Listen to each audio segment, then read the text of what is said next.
I hit the button. Yeah, I hit the We are button. live. We're live. Welcome everybody to another episode of Game Set Live, where the games matter, not the platforms you enjoy them on. Oh, so it's not been a very busy week as far as news goes, but that won't be the bulk of what we talk about tonight. For those that were unhappy with the Game Awards and thought that it was quite one sided, and some that thought that their games were left out, we are going to do our own podcast / community nominations tonight. And then next week, we are going to vote on a group of nominations that is correlated by Mr. Bushido for the winner of that category. I understand that correct, Mr. Bushido? Each podcast will get a category? Yes. All Or right. 2 or 3, depending on. Thember in the chat. You know what? I'm going to have to make Thember a mod. He's here. I mean, he's like dedicated. He's always Yeah. But amazing. while people are filing in, Noof Nukem. Brother, how you been? What you been playing? Yeah, Thimber's like hemorrhoids. You may not always see him, but you know he's there, right? Good to see you, Thimber. Yes, boom, boom, kaboom. It's Snoop Nukem in the room. Second week on Game Set Live. It's always good to be here. Can't wait to jump into the topics. And most importantly, can't wait to see what everybody's picks are in their various game categories. Going to be a good time. Looking forward to it. Settle in and let's get ready to go. All right. I Yeah, love someone the said, okay. enthusiasm. Ultimus Gaming. How you been, brother? And what have you been playing? I've been good. Great to see the enthusiasm from Noof Nukem, the legend.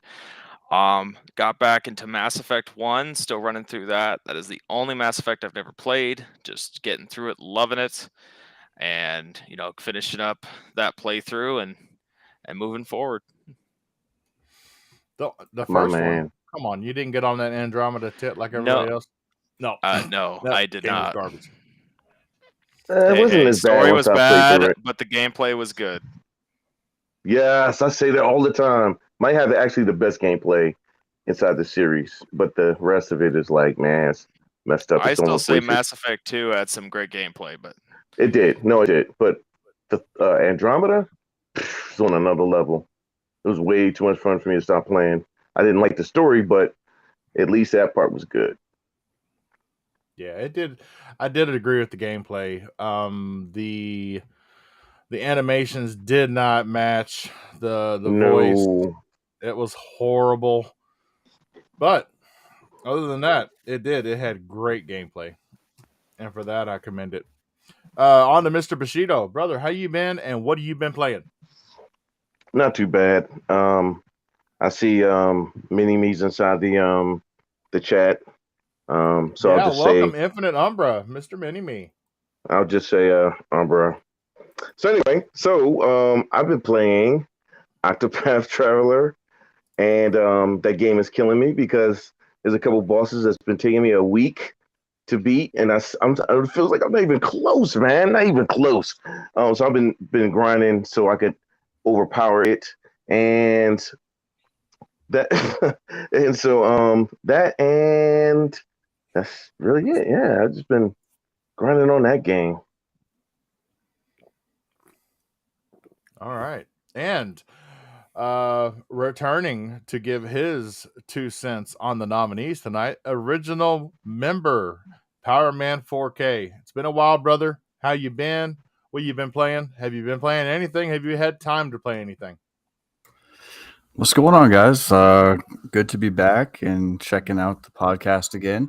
I have had some time to play. I've been on High on Life, man. I have really loved that game. I'm a huge Rick and Morty fan, so like to me, I'm kind of like I'm manifesting my my Rick and Morty big video game dreams in that. I'm really hoping that Squanch like really doubles down, because I'd love a Rick and Morty game from Xbox or Game Pass or whatever. But it's probably the most unique game that I've played in a while. It's just a lot of fun, and I've really been enjoying it. So I've been really trying to focus on that and doing that, and it's just good to be back, man. Good to talk with you guys. Oh yeah, man. I'm glad to have you back, man. It's been a while. Yeah, definitely, dude. All right. Absolutely. Let's get into our first topic. If you're new to the show, like, share, subscribe, tell a buddy or two. If you're not new to the show, like, share, subscribe, buddy or two. We're going to get into the Bobby? topics. Oh, real quick, Yeah. Bobby. Did you just shoot Joel in the back? What's Joel's brother name? Yeah, you did. I don't know You what you his tried to name is, but I did. I Yeah. did shoot him in the back. He was in Yeah. my way. Well, okay. Just asking. So, first topic. We only have a few topics before we get into our nominations.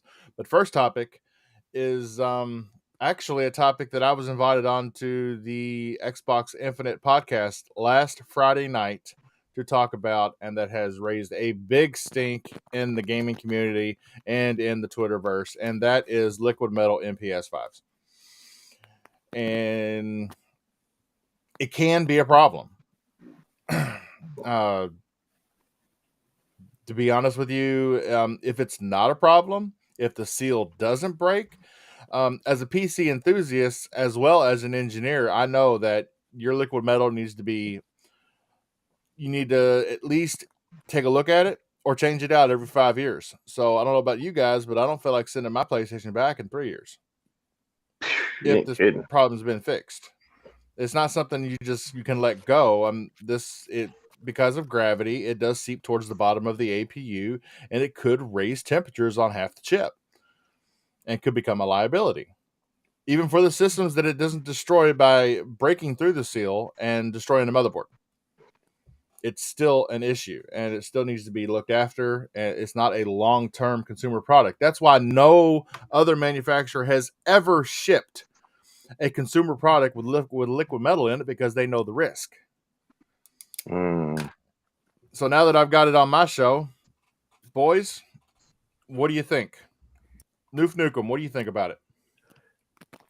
I just wanted to say they should have never put the liquid metal in the PlayStation. This terrible idea. You all saw what happened in Terminator 2. So don't put the liquid metal in there. The shit will come back. It'll turn on you. Look, I'm not a tech wizard, so I'm not going to really go too deep into something I don't know enough about. I mean, it obviously makes sense, and I heard your theory and your technical analysis on it. I mean, so far so good with my PlayStation. I have my PlayStation 5 tipped down horizontally simply because that's the only way it's going to fit in my freaking entertainment unit right now. My TVs are so big, I got no place to put it, so I got to lay it down on the side. I'm actually lucky it actually fits in one of the little the horizontal cabinet parts I have there. As I said before, it's a big bitch. Yeah, it is. It's sexy, but it's a big bitch. So I mean, so far so good. I've had no issues, but I haven't had my console very long. I've literally had it now just over probably half a year. I mean, I had a PS5. I think it was like in March of 2001 was the first time I got my hands on one, but of course I sold it, as I always do, and moved on forward and got a second one now. So, but it wasn't because of any technical issues. So again, we have to see how it goes. I hope it's just, again, one of those issues where it's obviously an issue, but hopefully it's not a widespread thing. Maybe it's just a couple of faulty builds here and there. I would hope that Sony did their research and homework. I hope they're not that stupid that they went ahead and did something like this, or this could come back to bite them in the ass big time. But we'll see how it goes. Give it a couple of years, and hopefully, I get some longevity out of my PlayStation, which is getting a lot more playtime right now. And if not, I guess I'm hoping that, in a couple of years, I don't really want to see a mid-gen refresh, but I'm all for like a slimmer, more efficient, modified version of consoles. I always think that's cool, and I've always went out and bought the extra renditions, whether it's been Xbox or PlayStation, and I would like to see both units between the Series X and the PlayStation 5 actually get a little bit more compact and more aesthetically pleasing. I think they're both kind of big and bulky, but we understand why. They have to have the room to dissipate the heat, and of course, one unit was definitely, I think when it comes to Xbox, I think their engineers were geniuses, and it's amazing how they crammed all that stuff into that little rectangular platform, and it had the heat dissipate through the top. Obviously, the Xbox right off the bat was basically telling you this thing should be turned up on its end. But like I said, PlayStation, obviously, from all the pictures and stuff, they kind of intended it to be a vertical unit. But like I said, stuff falls to the bottom. Gravity makes things sag. Ask any woman about that, or a guy with saggy balls. But anyway, look. I'll leave it at that. Let the other guys have their say. There's not much I can really say on it right now. I just hope that it's, like I said, it's an isolated incident where you've got a few people. Of course, when you have a problem like that, you're going to draw attention to it and you're going to make videos. But does that mean it's a large scale problem? We all know that hardware, especially when it comes out of the box the first couple of years, there's usually typically a 4 to 5% failure rate on most electronic items. So, I mean, if a grand scheme of 30 million units in the wild, that's that's still some pretty high numbers, but again, let's just hope that it is an isolated thing. Yeah. Ultimus, you got anything to say about it? Well, when it comes to liquid metal, I think for me is that even if it is a couple of isolated incidents, we can't look at it as it's not happening. We saw a lot of people's reactions that were very skeptical about it, or even saying, it's not a problem at all. Look, maybe it's a few incidents, but it is happening, and we just need to, acknowledge that. And it could be pointing towards a larger problem. It could be pointing that there's just a couple of bad models, but it's still something that's happening, and we just need to. People just need to look at it, accept it, and be cautious about it. But liquid metal over time, that is correct. It does need to be replaced, and so we don't know what's going to happen here in 5 years with people's PS5s when that starts going in the wrong direction. So this is definitely and we've not already built seen for long term. So we've already seen slight revisions to the PlayStation 5. The last revision that came out was in October, known as the 1200 model. And everything on that model is internal. It's all heat sink. It has everything to do with things that would fight against this issue. So Yes, they're working towards that, but I'm afraid that long term you could, because it's not like you can. There's not an app you can download to let you know when your PlayStation is getting too hot or hotter than it would normally get. It's kind of like a locked out video card. You don't know what the temperature of the memory is, but you know the GPU, but you don't know the other shit. Yeah, So another thing to think about is that this could just be an only launch console problem, but that could be 3 million PS5s that people are going to have to be worried about. So it's just that maybe the revisions, this won't be a problem much, but on the original PS5s, it is going to be a problem. They just, that's just something for people to think about and to be cautious about, because it could happen. Things could happen. Right. Things can break. We know technology is not perfect, and people who have done this to their PCs have reported problems, from some incidents of corrosion to other things. So it's just something to think about. Yeah.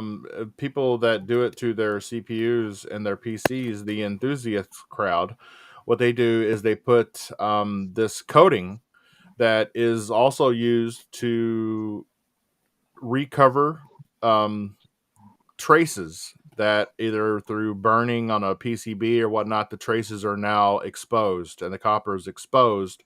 And so they put this coating over it and they heat it so that it becomes a solid seal. And there's actually people that use liquid metal in their CPUs for overclocking and stuff. They put this material on the capacitors around their CPUs in case this does leave the top of the die.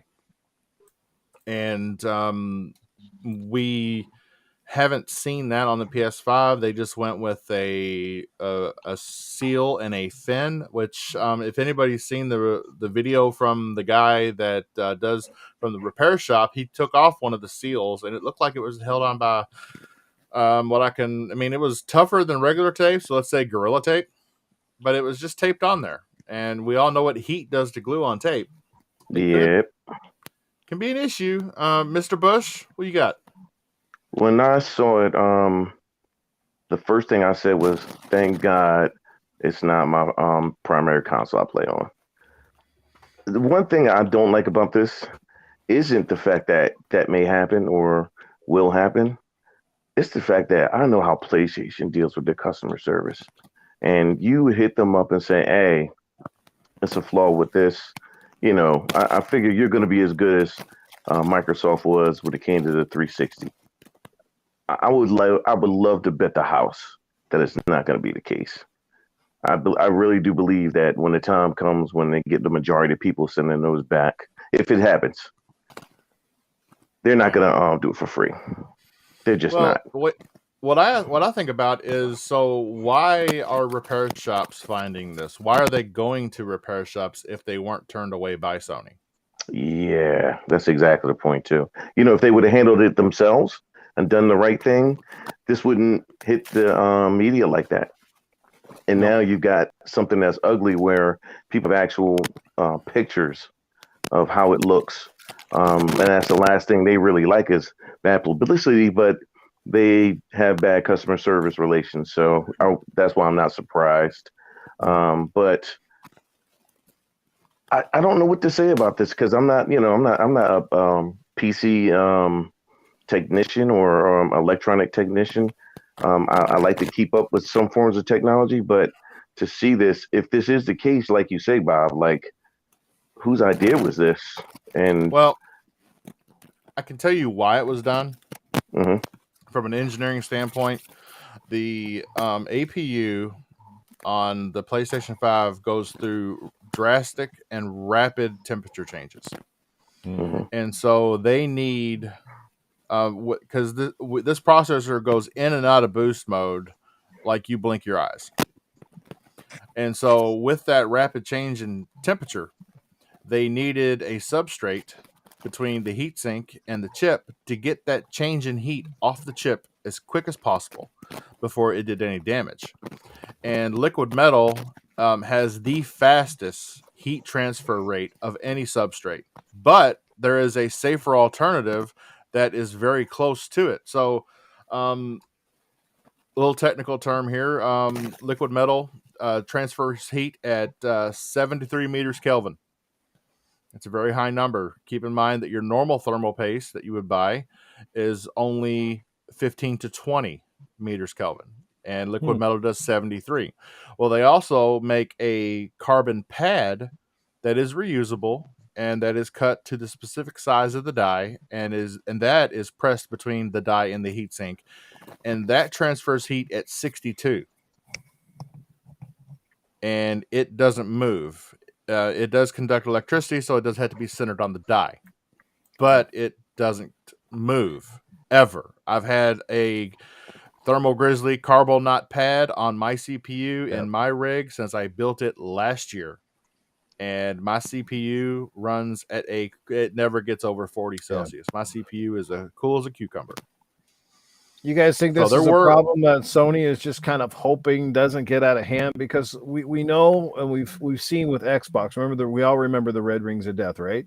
And for the first little while, Xbox was reluctant to admit they had a problem until it got to the point where it was widestream, and then they came out and legitimately said there is like a valid issue here. It was too big to ignore, and let's hope that doesn't be the case here, right? I don't think it is right now, at least at that moment. I think this is pretty small. But what is irritating me is how people are acting like it's not happening. That is what it could just be a small.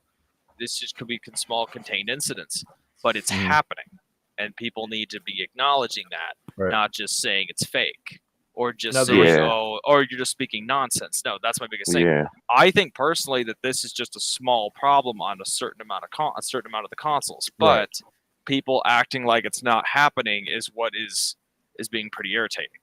Yeah. Well, if they are, like Thimber was saying, first batch, first launch, we're already outside of that realm of warranty, aren't we? We're past 2 years. Yep. Along those lines, and then imagine how much that's going to cost if it is. Another thing that I'm hearing is like how clean your console is. If you're not dusting it out, that could be causing problems. What is the current warranty on these consoles for both? Does anybody know for sure? Typically, it's what, 90? Is it 90 days on a console? No, Series X I think it was a year. 1 year. 1 year. Yeah. Okay, because it I had know on full the coverage. 360, the 360s extended them to like 3 years after the whole Yes, red it Yep. was ring thing. 3 Yes, they years. did. Yeah, Yeah. and That's they why I said lost that. a I lot of wonder money because of that. They did. yeah, that's why I said I wondered. I mean, I know they're not going to be as good as Microsoft was. They're just not going to. You can't No. tell me if you're going to tell me that. I'm going to bet, and I'm going to bet the house because I really If it- don't think that they will. If If it Microsoft was didn't that, they swallow wouldn't that have different bullet, tiers. if Microsoft hadn't swallowed that bullet with the red rings of death, It would've bro, they killed might have sunk the you. company. They might have. Oh Yeah. yes, Xbox would have fallen. And I caught a lot of flack on Twitter over what I mentioned on Risk It Show, just because people were saying fan and Blu-ray drive. All I was listing was variables that you have in a console that you don't have in a PC. PC, their components are isolated. Your case fans, your hard drives, they're not right up against your components that are of liquid metal. In a console, everything is connected. So I mean, you could break a seal with your liquid metal if you were to happen drop your console and it landed, just went straight down. That much force to pulled liquid could break the seal. That's all I was saying. I wasn't saying that's definitely what. So people have said do that have don't be variables. drop kicking your PS5, whenever you want. Like that could legitimately break that seal and make sure it's clean, like how you should be doing with your console, especially to keep it going. You got to be dusting it out every month or two, and and just generally taking care of it. And that's and there could be some things. Also, some things you were bringing up is that these guys could have opened it, messed with the seal, and then that's how it was leaking out too. Previously, so there's some things there that could be happening, but probably this is only a release console problem, and it's only a small problem For now, for right now. I still believe wholeheartedly this is a small problem. I don't think it's going to be widespread, but if it does, then then we'll see. But I don't believe it will be. hey, am I the All only right, one I that hears saved the that best for popping last. sound? Power Man 4K. Come on. Am I the I'm only one that hearing hears a that popping crackling- sound? I'm hearing a crackling sound too. I don't know where it's coming from. I don't know. It's not coming from me. I do hear it though. Yeah, there it is. It's like a bad Yeah, there it connection was. somewhere. The fuck? Yeah, it sounds like somebody's connection Yeah, what just was not all that? the way in. I thought it was Noof still eating chips from before the show. No. No one said that I'm cutting out. My connection's showing green, so I don't know. Weird.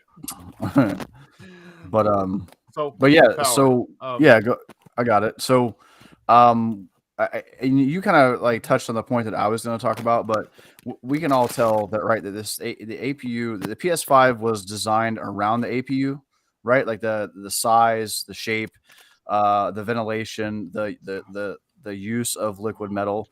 It's all designed to dissipate like massive heat and variable heat changes out of the PlayStation, right?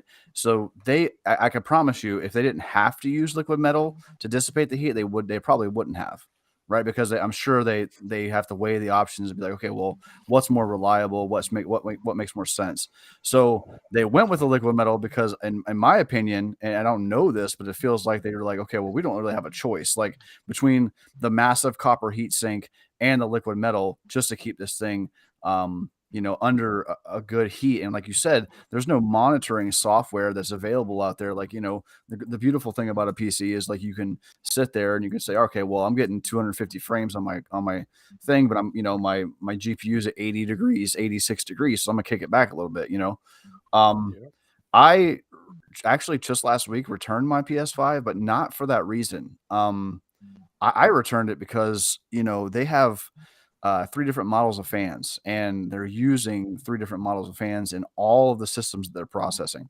So it's basically a lottery over whether you're going to get a mildly loud PS5, a fairly quiet PS5, or an obnoxious PS5.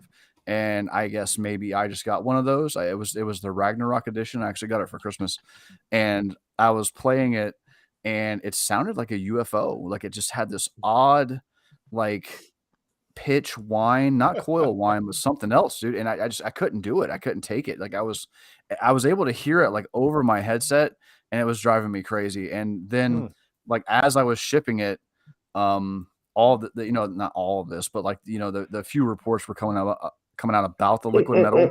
And that just reaffirmed it. Man, I'm really glad that I sent that back and got that $600 back. I felt really good about that, dude, because I was like, I'm just not going to do this. You know what I mean? And other than that, the PlayStation seemed like it was fine. But the issue here is like we don't know how long these things are actually going to last, or if there isn't some kind of innate built-in issue that we haven't seen yet, because maybe it just hasn't gone mainstream. But it is very concerning, and like you said, the fact that you have to touch up and mess with liquid metal after 5 years. I mean, that just tells you right there that this console is not built to last. This is not going to be a PlayStation 2 that still boots up 10, 15 years from now. Like your PlayStation has a timer on it, at this point. And that alone is concerning. So another thing that I think is ironic. So Microsoft started this with the One X, and it has carried right on. It's a tried and true method, carried right on to the series consoles, the vapor chamber. And it seems like because Microsoft got to the vapor chamber buzzword first, that the last thing Sony wants to do is put a vapor chamber on it, because the PS5 is that's not a vapor chamber. That is a copper plate that is strapped to the APU with heat pipes running through it. So it's just logical. I mean, at the end of the day, like I said, with the carbon pad that could have been used instead, it's only 11 meters Kelvin difference. At the end of the day, I want to say liquid metal was a buzzword that they could throw up because they didn't have 12 teraflops. We've got liquid metal. It's exotic. I mean, I can't disagree with that either. I felt like there was a few things that they did also that when they found out what was going on with the Series X, they did the same. Yeah, I do agree with that.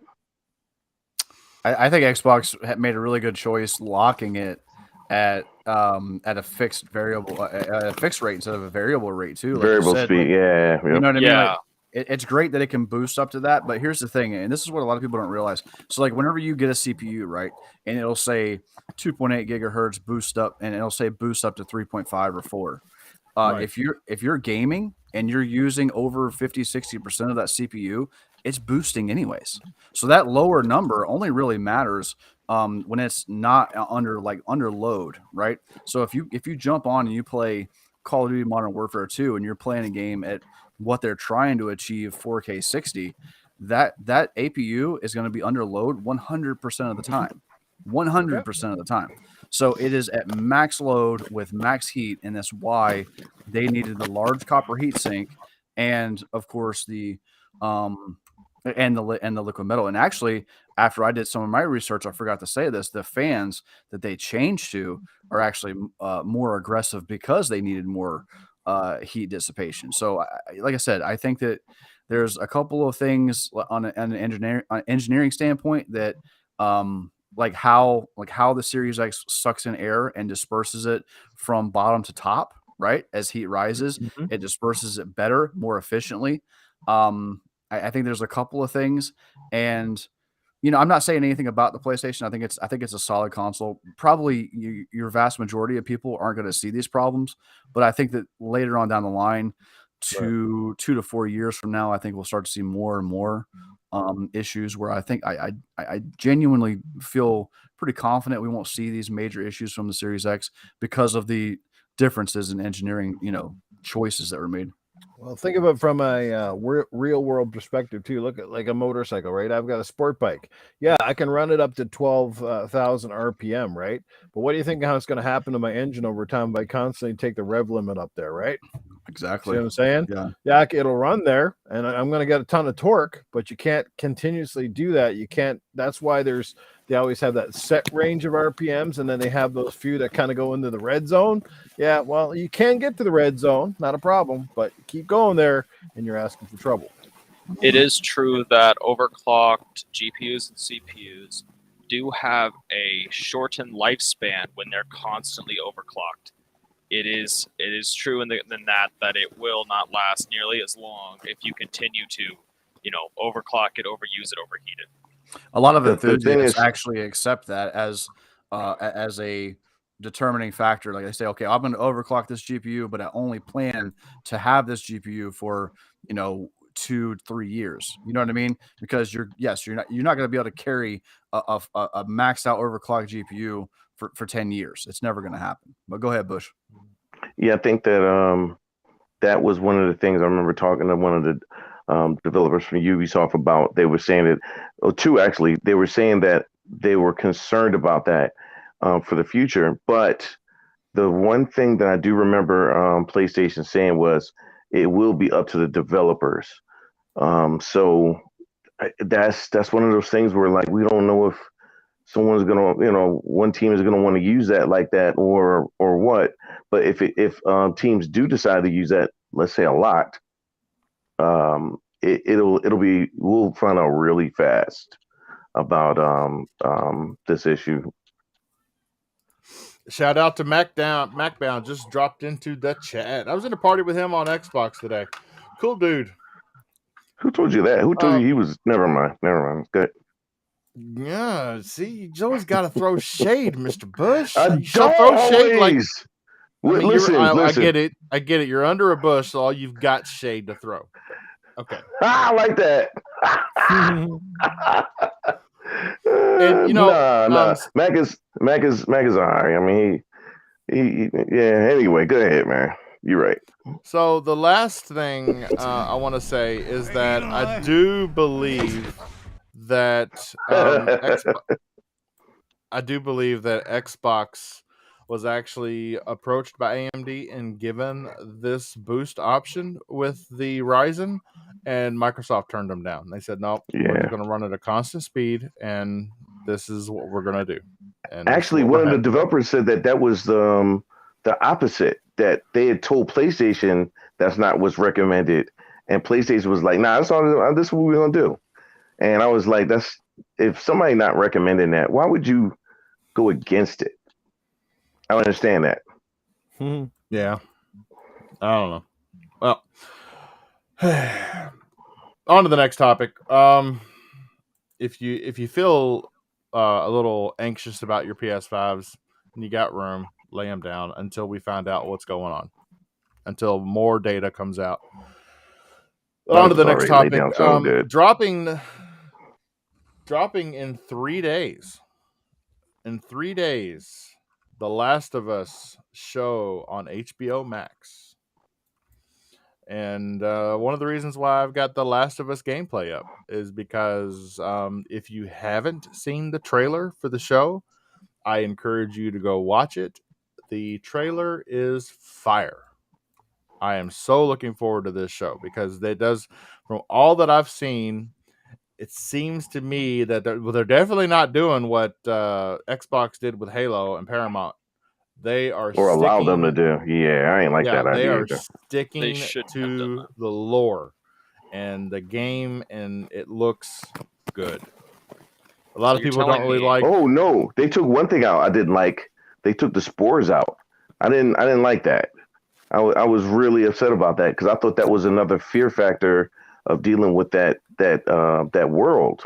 And I was a little upset about that. That was a key moment.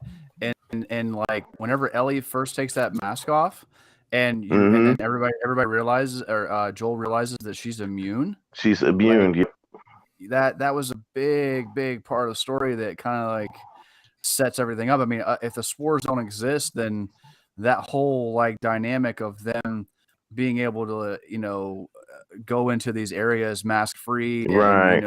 I don't know, but like I said, and getting stuck inside areas or crossing through areas you can't because you're not able to. But I don't. Yeah. It does look good though. I will admit, it does look really freaking good though. So I'm not gonna hold that against them a little bit. I'm not. I'm gonna watch it, but I am upset about that because I thought that was a great factor that adds fear into each moment and wherever you go. And we're trying to cross through here, but we can't now because you don't have a mask. And all right, I'll go through by myself. It causes for a lot of situations. So that would have been, I thought that would have been good, but we'll see. Might still be good. I'm a little confused now because I was watching a behind the scenes making of the show, and Mhm. they did show an area where there were people talking on a news channel, and the guy was talking about fungus. So I do believe they're still driving that this is caused by a fungus. Well, Right. I don't know if any of all know anything about biology, but a fungus moves. The only way a fungus does move is by Yep. spores. Yep. So I have what's no going idea. on? I have no idea. I We'll just read it. definitely find out when the show Yeah. comes out in a few days. Maybe it's But just Another form of it, I guess, or whatever. something like that, or maybe we're not seeing the big picture, or we're missing Yeah. something, or probably the show will rectify that. At least here's the good part. Here's the good part. This show is following lore. It's following the story. It's not focusing Yes. on cheeks. That's the important part. Yeah. Yeah. 100%. You know, and another thing they're Cheeks, focusing on cheeks. combat. In Halo, we can focus on driving with your helmet for 8 seconds. Yeah, that Hey, was if- great. If the director of Halo would have directed this, I feel like Ellie would have had a romantic relationship with one of the spore people and created a little spore baby. And Oh Lord. Oh yeah.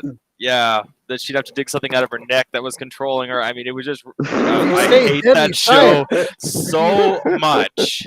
If I you stay can't even deadly say it. silent, a clicker won't even know that you're giving it to it in the rear. Yeah. But Oh. you know, Clickers yeah, can't say no.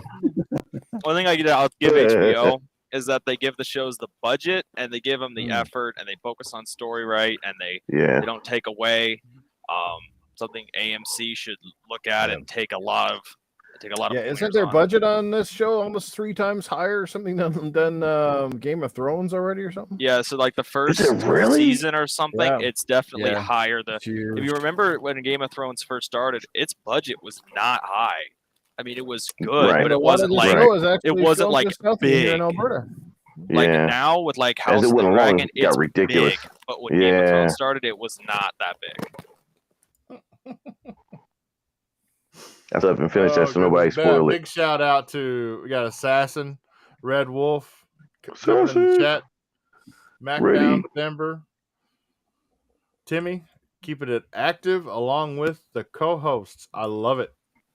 And Love to chat, see that I chat think moving. I've tracked down the source of the crackle. Let me know. Yeah, I think it's you have, gone. yeah. I don't hear it anymore. So, let's get into the meat and potatoes. Mr. Bush, I would like you to give a presentation of why we're doing this. I know why we're doing this, but let the people at home know why we're doing this. Gotcha. Corey Sox, Power Man, that comment. No, carry on, guys. Carry on. That's all right. That's all right. That's all right. So I just had to make a laugh. so it worked too. But, look, when we all talked about the Keeley / Sony Awards, everybody complained about how it went. Not that we didn't necessarily question the legitimacy of it.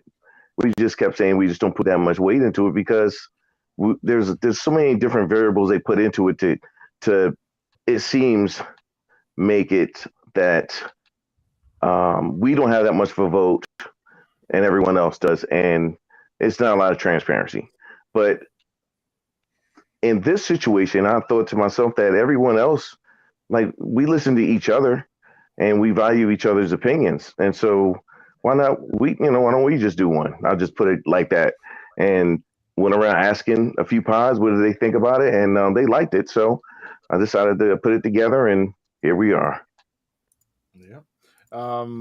And Spooky, the breathtaking gamer, on his show, The Backlog Bastards, they did the first round of their nominees last night. Go out and go check it out. Spooky's a great guy.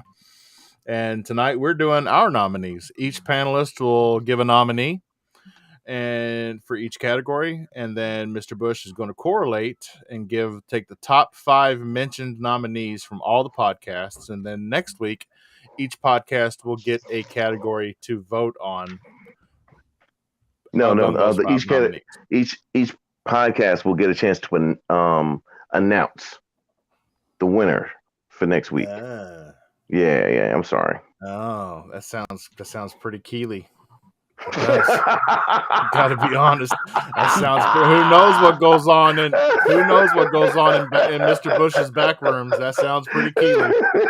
Listen, you slide me an envelope, man. You get what you want. That's all I can say. You get results. All right, so I'm gonna knock them out, and not in no particular order. I don't want to go with the order that Mr. Bush has sent us all, because he's got the big dog at the very top, and that's we can't say that one first. We got to build up to that one. So I ain't mad at that. let's go with Indie Game of the Year. And my nomination for Indie Game of the Year is Vampire Survivors. Enough said. I'm sorry. I just was in the chat.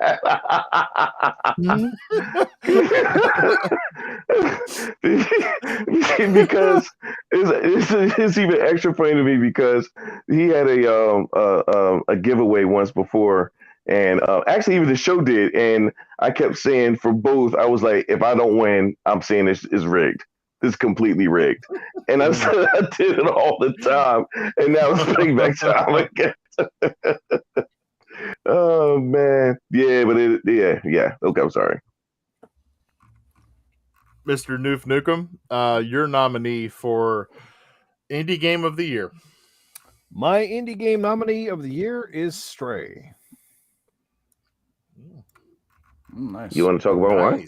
I haven't You wanna played talk that. about Yet. I one? haven't played that. Because the game was freaking amazing. One is an indie game that looked almost like a AAA game, like it had high production value. The game didn't overstay its welcome. I thought it was clever. I thought it was cute. It had it had very tight gameplay controls. I just love the cat. I love the environment. Kind of a sci-fi adventure game. A little bit of action spiced in there, but overall it was just a great experience, and I applaud that studio wholeheartedly. I thought it was fantastic. I did enjoy Stray because I am a cat lover, and but when I finished Stray, I didn't see a reason to go back and finish Stray. I can't stop going back to Vampire Survivors. I just can't. It's just, yeah. Ultimus Gaming, your nominee for Indie Game of the Year. My nominee for Indie Game of the Year is Vampire Slayer. It's Vampire Survivors. Vampire Survivors. Say Slayer. Is there a new game I didn't Oh, know I was about? gonna say, hey, did I miss that Sorry, one? Sorry. Anyway, that was my brain. Vampire Survivors, just way too addicting. After I saw KY play it, I played it, and 2 o'clock in the morning is when I stopped playing. I'm like, yep, that's my game. And yep, that just way too addicting. Great indie game, great idea, loved it. All right. You writing all this down, Mr. Bush? No, I'm wanting everybody to send it to me. I'm not writing nothing down. You kidding me? Damn. This was a No, professional. send me your results, and I will tally them up. I am not counting each guy and watching each podcast and writing it down. No, thank you. You fortunate you got me doing this much. I'm lazy. All right. Well, as I'm writing this down for Mr. Bush, right. There you go. As I'm writing this down for Mr. Bush, Mr. Bush, your indie game of the year. My indie game of the year was Sifu. It was between Sifu and Tunic. I really loved Tunic, but Sifu was such an enjoyable game. First of all, the game is not easy. So when it gets to the Xbox, don't think you're going to go in there. You're just going to be chopping stuff up and you're going to be running through the game. No, it doesn't work like that. But the game has a Souls-like gameplay, because as you progress in the game, guys get better, and you have to get better also too. Now it helps you out with advancing your abilities every time you get knocked out, but at the same time, you don't want to have to age your character to learn to be able to beat this guy or that guy. But the game I thought was excellent, and I thought it was very underrated. So Hilarious, Red Wolf. I've heard some people say that too in podcasts when somebody says seafood. They all go, "What are we talking about seafood for?" Seafood. I love seafood. He said Right? shrimp or cod. Okay, seafood. Power Man 4K, your nominee for Indie Game of the Year. I'm actually surprised that nobody else did this one, but my indie game of the year, it was Nobody Saves the World.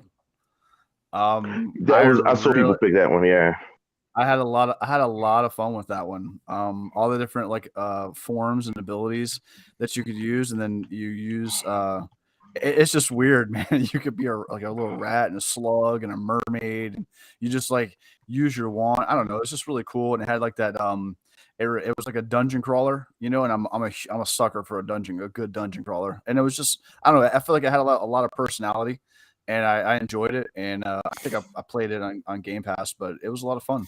So that's mine. All right. I've got those written down for you now, Mr. Bush. Everybody's nomination by name per category. Next category, best ongoing game / multiplayer. My nomination is Fortnite. Not a whole lot comes close to the support and the constant skins that they keep coming out with. You could literally play as your favorite hero now, no matter what that might be. I gotta give it to Fortnite. I'm waiting for that Geralt screen. That Geralt skin. Yes, in a couple weeks. I have seen that. And it's the girl that we know, not the one we don't. Yes. Noof Nukem, best ongoing game / multiplayer. Well, Bob, my best ongoing game / multiplayer, I have to agree with you on this one. I just recently got into Fortnite, and I am quite enjoying it. I'm having a lot of fun with it with my friends. The game looks fantastic. It's simple to pick up and play, and it's just a hoot. So my pick is Fortnite. Oh, 2 for Fortnite. It's really hard to match how they're just keeping up with this game. That it really is. Ultimus Gaming, your best ongoing game multiplayer of the year? For me, my best ongoing multiplayer game has got to go to Warzone. Warzone has been a very fun battle royale as an offset of Call of Duty. It's been very fun. Definitely something me and my friends love to get on and just go out. We put hundreds of hours in it. I've never been too big on Fortnite, but Warzone I've been loving. All right. Too many cheaters and pricks on Warzone. That's what I hate. I could say the same about Fortnite. You got to Yeah, be. You got I think to you say embrace that. I think you become say it one. about any game. Yeah, I think you say it about just about every multiplayer game. Unfortunately, nowadays, Especially That's true. Titanfall. I didn't know that about Titanfall. That's messed up. Oh, it's Oh, messed mate. up now. It's destroyed. Wow. Mr. Bush, best ongoing game / multiplayer. I picked the obvious. Outside of Fortnite, I picked COD. I've never been so addicted to a COD in my entire life, and I mean, never been. Even over Halo, which I feel disgusting to say. But it's the truth though. I'm just so addicted to that game that if I'm playing something, a story-based game, you know how you're really into the story and you're trying to find out what's going on. If somebody hit me up and say, "Hey, you want to play some COD?" I'm like, "Book, yes, sir." So I had to say COD. I really still love the game and the maps. The only thing I don't like is that they took shipment off of they put it in rotation, but they took it off of the list where you could just go straight to that one. So I was a little mad about that because I was loving shipment. It's chaos. It's a whole bunch of explosions. You get mad because it ain't going your way, but when it goes your way, you're so happy. I really liked it. I really love the game. Gotta love shipment. All right. Power Man 4K, your best ongoing game / multiplayer. I'm going Fortnite too, boys. I'm going Fortnite too. I don't think any game out there, and this you can argue this if you want, but the cadence and the just sheer amount of like, you know, things that they put into that game and correlations. The fact that they just dropped all that Unreal Engine 5 stuff with Lumen and all that. I mean, the game looks crazy good. I mean, it doesn't even beautiful. Yeah. If you can, somebody did a comparison from like Fortnite season 1 back in the day and compared it to now, and it's night and day, bro. It doesn't even look the same game, you know. Yeah. And it's cool. I love it because it's accessible, and like me and my kids and my friends can all play it. So yeah, I gotta go with Fortnite. Yep. All right. Next topic. Best action game.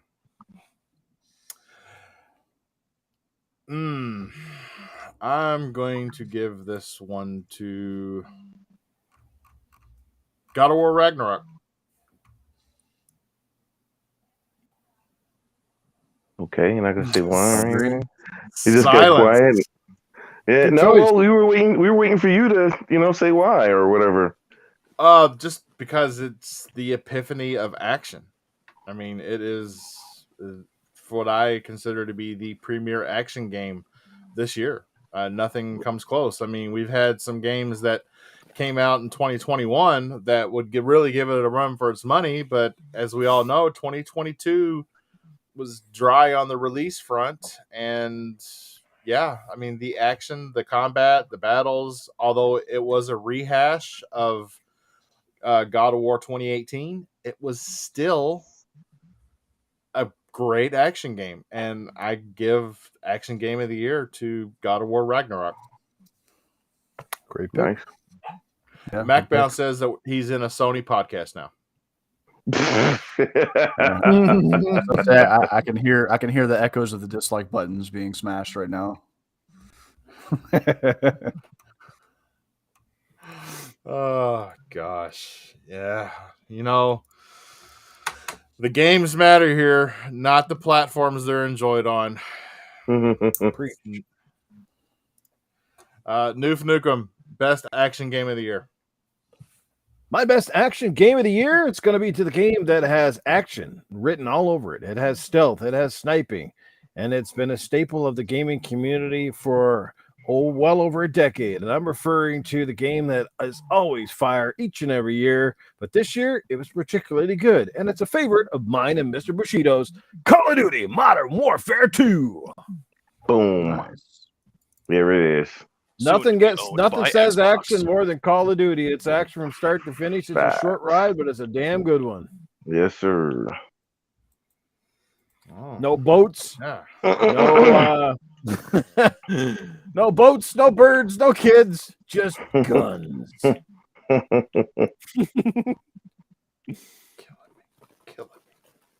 All right. Yeah, it was good. Played more like a movie than Ragnarok did, but it was good. Yeah. Ultimus Gaming, your best action game of the year. Now, I know the chats are waiting someone to say it. I'm going to be just straight to it. Elden Ring was the best action game of this year, of last year. Can't be mad at that pick either. I think it wasn't even my favorite game, but I just saw that was. I think that's the best action game right there. I really do. All right. Yeah. I didn't see that one coming, really. Yeah. Not for that category.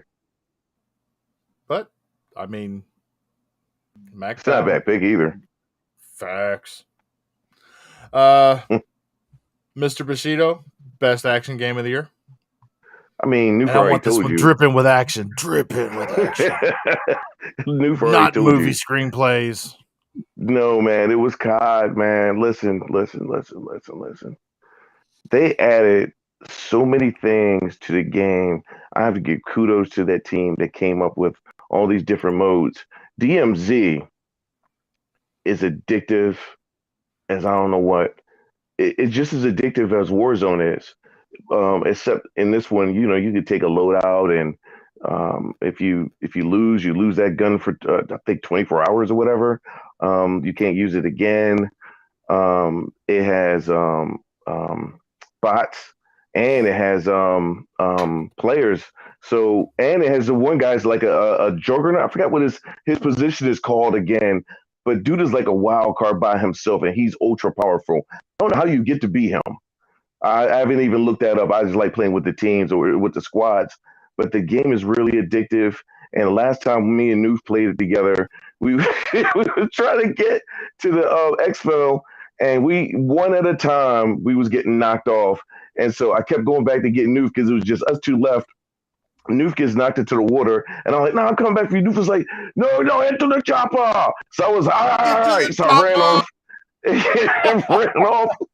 He was dead, and I was like, "I remember y'all come back for your dog tags." And then when I left, man, I made it maybe 5 feet, and I got put down by NPCs, and they don't play sometimes. Sometimes they're the stupidest thing, and sometimes them dudes are crack. You can't even tell if they're human sometimes, but you can tell by people's reactions, like going through your pockets or jumping up and down, whether it's a human. But if you don't, you can't tell. But DMZ is freaking fire. The raid is really good. Yeah. Oh, that's exactly what I mean. Oh yeah. Stand up in the open for 2 seconds before these NPCs are putting you down. 2 shots. Bam, bam. Oh snap! I'm down. When you say Call of Duty, you are speaking of Modern Warfare 2. Yes, Modern Warfare 2. Yes. Okay. And what's the other one too? The raid. And what's the other one they have too? Oh, we have that. What's the other one called?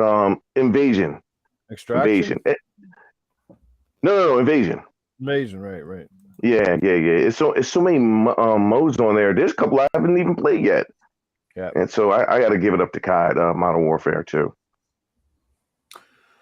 All right. Nice one, Bushido. Yeah, let's close out this topic and say, Mr. Power Man, what is your best action game of the year? So it may not be what everybody else consider. I considered a lot of action, and I played it in an action setting, but I give it to A Plague Tale Requiem. I think that like the action sequences, like the moments where the rats take over and chase, and when you're using them, I think was like some of the coolest mechanics that I've seen in a game. And I also think that game was probably one of the best looking games I've seen. And Requiem versus the first one, they actually gave you the option to do more action. You know what I mean? Like you were not just corralled into, using stealth the entire time. So I gotta give it to that, man. I give it to A Plague Tale Requiem. All right, another one I didn't see coming for action. Yeah, I didn't either. Yeah, Good choice. I didn't see that one. Very good choice. Next Ratatouille. on the docket. Shout out to Toolman that just got into the chat. And apparently, I wanted to say, Noof Nukem is Assassin's girlfriend. Oh, because when Bush was talking about he left Noof behind, and Noof was saying, "Get to the chopper." Assassin said, "Damn, y'all got my girl killed." Well, I know my man boobs are kind of big, but I didn't think they were that bad.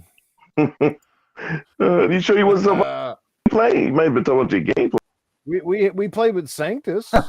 She's female. Shout out to Community MacBound. Darling is our next topic. That's what I was laughing at. That was funny. I didn't quite understand that one. I hope I got it right. I don't know. Community Darling is our next one, and I got it. Oh, this one's easy. So what do you mean by Community Darling? Like a game or a podcaster or what is it? No, it was a game. What was it? I was thinking it was a podcaster. I was gonna say, what the hell? You can ask questions. It's like you could ask me. Oh, yeah, bought it out. Oh, don't bot out. Okay.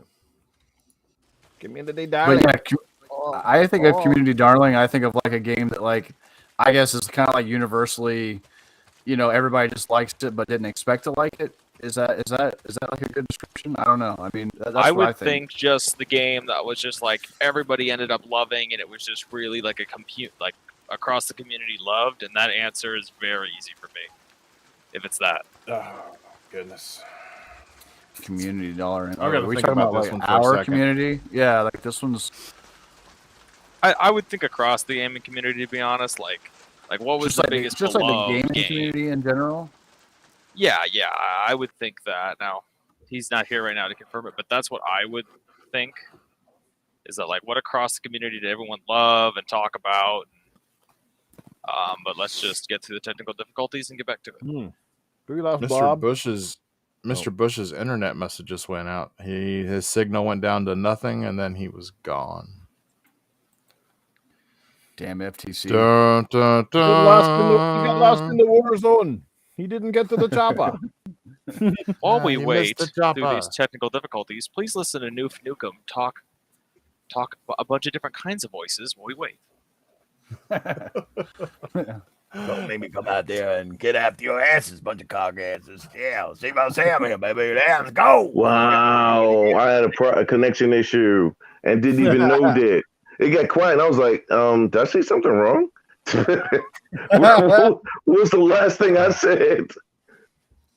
It actually, I think it was pretty seamless. I knew that you had left because I was watching your signal meter over on the side go down. Oh down, man! down. So what Nobody else. I ain't seen. I don't know. Did anybody remember what I said last? All right. Well, let me explain it again. What the QB darling was, let's say my pick was Vampire Survivor, and so Cozy was one of the first people. Wow, I see it again. It's going acting up. Anyway, so Cozy was the first person I saw playing it, and she kept going into Xbox parties, and she kept raving about the game, and people finally started to play it. And before I knew it, just about everybody on my friend list was playing. So many people on Twitter were playing and praising the game. And so a game like that swept the community. So that's where Boxenberger came up with the name Community Darling. I forgot to mention that again, that Boxenberger helped me find that category. All right. And my nominee for Community Darling is Vampire Survivors. Noof Nukem, what is your nominee for Community Well, Darling? now that I fully understand the question, because I actually had given my nomination to a podcaster. I don't even want to know. Look, I never played the game, but compared to I don't recall any game like this getting as much love, attention. It converted non-converters, and I saw everybody under the sun playing it and talking about it. I've got to go with Elden Ring then on this one, just like some people in the chat, because it's seriously I just saw everybody raving about it. I know it's not the game for me. I've said it many times. I'm not a From Software fan. I think their games are phenomenal. They look amazing. They're games that I wish to God I could play and enjoy if I had the patience level to do them, but unfortunately I don't. So I will have to give it to that one simply because Elden Ring was pretty much everywhere this past year. It was kind of inevitable and unavoidable. That's a good pick too. That was a good pick. Wow. I would like to interrupt this broadcast with late breaking news. Apparently, PlayStation Network is booting players mid-game to accept new terms and conditions, and this is freezing consoles. Oh man, it just went a razor for us. Hey, who's Send it back, giving guys, out I'm the telling you. report? Who was this from? Pornhub agreements again? Jesus. Say it Yeah, again. I remember the Pornhub thing. Right in the middle of the game. Accept these agreements. Yes. Right to my source, Power Man 4K. Where does this come from? That was off of I think Push Square. Push. Oh, so Ooh, reputable. Ooh. Oh, okay. Ooh. Wow. Okay, that was more direct than even I thought. Yeah. All right. All right. We'll back to our regularly scheduled program. Back to our regularly scheduled program. Man, I hope that doesn't happen to me the next time I turn my PlayStation on. I'll wait for it before I start to play a game. Yeah, me too. Yep. What if it Were you freezes guys- the were UI? you What would guys, you do then? Were you guys scared to put your PS5 in rest mode for the first year? I was terrified to Yes. put my PS5 in I rest was mode. That for the first. actually I was did so almost destroy scared, my dude. friend's PS5. That I Get still out. turn It mine off. did. Get out. Yeah, I still It turn scared mine me. off. Yeah, Nah, the nah, rest and mode mine scares works me fine to now. this day. KY, Yeah, No, he was mine able works to now. get it. He was able do to I do that turn this digital thing on repair, and but it risk was the liquid close. metal leaking, or do I turn this thing on and drink it because of some kind of pour-up agreement? What's going on here? Exactly. Or do I Exactly. turn it on and wait? I don't You have got to VRR. lay it Dang. down. Lay it down. Put that puppy down. Put it on its side. Hurry. Ultimates Gaming nomination for Community Darling. Continuing Nukem's trend, it has to go to Elden Ring. That I still think that was the game that just had like the most love and was most talked about, and it was just all over the place towards the end, and everybody was talking about it. Everybody I knew was talking about it. I think that's the Community Darling. I mean, I honestly lost count with how many parties I got into with several people, and every single one of them is at a different place in Elden Ring. Yeah. Yeah, I had friends that were playing it, friends that just started, friends that just bought it, friends that literally sent me a copy. I mean, it was everywhere. So I'm just like, that has to have been it. Yeah. Good Got 2 for Elden Ring. Power Man 4K, Community Darling, sir.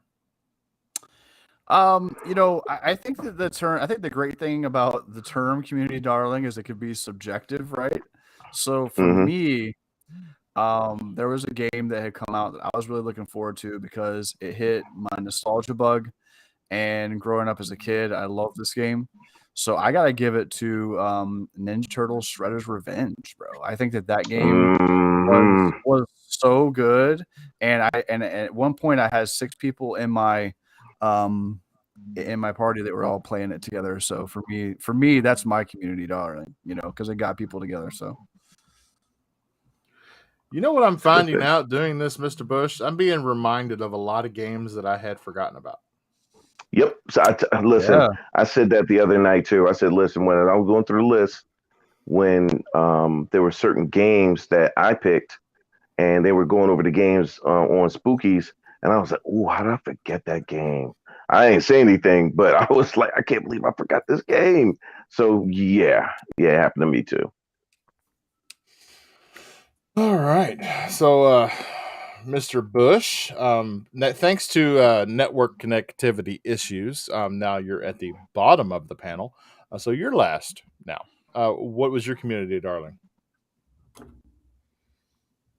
I think I already said that. I said Vampire Survivor. You did, but I didn't know if you had changed your mind after. No. everybody else had already Still given their Vampire nomination. Survivor. Nope, still Vampire Survivor. No, I just think that it was one of those games that just caught everybody by surprise. That could have been in the other category for surprise game of the year, but I decided to put that there because there's another game I wanted to highlight in that situation because I felt like that was the closest game to game of the year. So we'll get when we get to that out. All right. The next category to give our nominees on is best story. The best story in a game. And I have got to give this one to A Plague's Tale Requiem. I don't think I have to explain myself. As captivating as the first one was, the second one picked that up and carried it beautifully. I was enthralled. If there was a book, I'd read it. Because, the Agreed. books always give you more details than the games or movies do. Oh, if they release a book day 1, I'll have it. But Plague Tale Requiem for me, best story. Noof Nukem, what is your best story? And we've already heard the one about the redhead. Yes. and she's still down there, thank you. My best story, I'm going to have to give it to your pick as well, Mr. KY Bob, and that is A Plague Tale Requiem. Endearing characters, amazing graphics, atmosphere, and just led by, again, a great story that picks up where it left off, intrigues you from start to finish. And, any game that can, bring piles of rats in and make it a fun game and interesting, definitely deserves some clout. So I definitely think that deserves a lot more awards than it's getting for sure. Awesome. Ultimates Gaming, best story. that is going to have to go straight to A Plague Tale Requiem. That game was something I had been hyped about, finished up Innocence, and kind of as I finished Innocence, the game released, and I went straight into it. And that how they built off the story was just amazing. They went, it just perfect continuation. And I think the one thing that they did better about this was emotions and just looking like when you're playing as Amicia, you kind of understand what she's feeling, why she's feeling that way. She's been through so much. I won't spoil anything, but there was just so much more depth and character, and you could really build connections with these characters that I don't think like other games that you really build these connections with. And it was just, and then the ending was very realistic, and it made you sad, and it was just great. If you haven't played it, I recommend you play it now. Definitely 100% 10 out of 10 story has to be that. All right. Wow. I really do love this game. I really do. I love Days Gone. I'm so sad that every time I play it or I see video from it, I'm like, God, and they really just like scrapped the possibility of a sequel. God damn it. But anyway, that was random. I was just sitting here looking at the feed on. I was just sitting here looking at the feed on YouTube, and for those of you that don't know, I changed my settings. I'm now capturing at 1440p at 24-bit color, so it looks as good as it's going to look on YouTube. Yeah, and it's just a beautiful game. It plays great. It's like noise. Yep. So, Power Man, best story.